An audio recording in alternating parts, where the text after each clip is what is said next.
Hi, welcome back to the second half of the sixth story behind the sixth song in Ballads, A Tinker's Dozen. This little video snippet should clear up a lot of things from the first part. So sit back and enjoy. Here we go. We were the 17th Light Dragoons. Thanks to Charles II 100 years before, each of us was armed with a sword, a case of pistols, and a carbine besides. Our troop consisted of a sergeant, 2 corporals, a drummer, a piper, and 30 privates, of which I was one. The regiment was of 6 troops, our colonel and 3 captains. Our captain's name was Ned. Ned was of the finest sort. We were proud to have such a noble man as our own. Our troop of dragoons marched north into Scotland, past Lockerbie, past Glasgow, even past Stirling Castle. We marched north still, searching for the cowardly Jacobites, the heathen Highlanders, and their low allies, the French. We marched to Aberdeen, where we rested for a few days and enjoyed the whiskey and the charms of the Jeans, who more often than not invited us to taste their apple dumplings. I will admit that I partook of some of those dainties. And then we were ordered to march on. When we camped the following night, my brothers in arms regaled each other with their stories of the women they had met, arguing good-naturedly as to whether the finest lassie was to be found in Aberdeen, Geary, or Achilles, or even in the Highlands near Fenario. Our captain, Ned, stopped by our fire to see that we were ready to turn in, and when Sean, the drummer boy, asked him, Ned told us that he had not yet met a Highland girl who had won his heart. He bid us good night and made the rest of his rounds. The next morning we were roused by the shrieling of the pipes, as we marched all day until we came to a little village. When we asked, we were told that we were in the town of Five. Its cobblestone streets and rubble-stone houses echoed our marching, and the pipes and drum heralded our procession through the little town.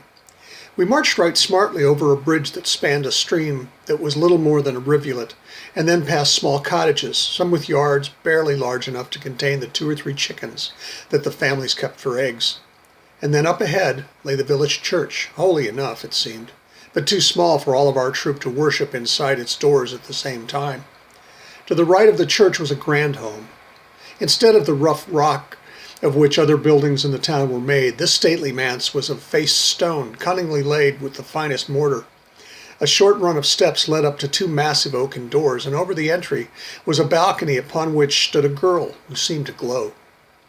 Her hair was golden and fell in ringlets to her shoulders. Her angelic smile shone as brightly as the sun over our troops. Her pert little nose wrinkled up in pleasure that we noticed her, and her gaze fell upon our captain. As she saw him, she seemed to fall forward, necessitating that she support herself on the black cast-iron railing of the balcony. Ned looked up at her and met her gaze with a smile of his own. He doffed his hat and spun his charger for her pleasure. He called out to our troop, "Company will retire," and we knew that the next word he would say would allow us to prepare for the second word, the executive. By the left, slow march. Eyes left. And we slowed our march to a ceremonial pace, turning our eyes to the woman on the balcony to honor her at our captain's command as we passed her by. The troop continued until we were past the manse, when our captain ordered, "Company will retire. Eyes front. Close order march." And we resumed our march through the town. We marched for another 10 minutes until the town ended in the common fields which were to make our camp for the night. Soon our tents were set, our cooks began preparation for supper, and we soldiers had some time to see to our kit after the day's long march. I saw Captain Ned enter his tent. The drummer boy served as his servant, and emerge in his best dress uniform not half an hour later. He mounted his horse and rode back into town. He came back to camp late that night, sometime after midnight. I know, I had sentry duty, and challenged him before I would allow him into our camp. We stayed in the little town of Five for 3 more days and 3 more nights, and every night our captain left the camp for his rendezvous. And each night, just past midnight, he returned to us, quietly smiling. His uniform must. On the 3rd morning, the colonel ordered the captains to mount their steeds and the rest of the troops to prepare to fall out and ready ourselves for the long march down from the Highlands to Fenario. Captain Ned heard this command and dressed in his finest, and when he was ready, he walked out of his tent and through the encampment to the colonel, who sat waiting on his fine stallion. Our captain stood at the colonel's stirrup, immobile at attention.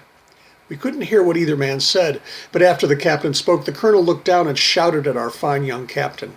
Our captain shook his head, and the colonel shook with rage. The colonel shouted once more, and our captain shook his head once again. At this refusal, the colonel drew his pistol and drew a bead on our captain. The colonel shouted a third time. Ned refused to even dignify that order with a movement of his head. He stood as still and as calm as the ancient oaks of England. And when our captain Ned never moved, the colonel fired his pistol. The finest of all fell to the dirt. The colonel called for the drummer boy. The boy ran to answer and then ran back to the wagon that carried our supplies. The boy returned to the colonel carrying a great fold of canvas. The canvas was laid next to our captain, and his body was lifted onto it. The surgeon and the drummer boy sewed him into his winding sheet. And then 4 dragoons from the troop that had encamped there brought our captain's body back to us to be carried on our supply cart. We marched back to Aberdeen that day and buried our captain there in the churchyard of St. Paul's. And our troop of Irish dragoons marched back to England without him.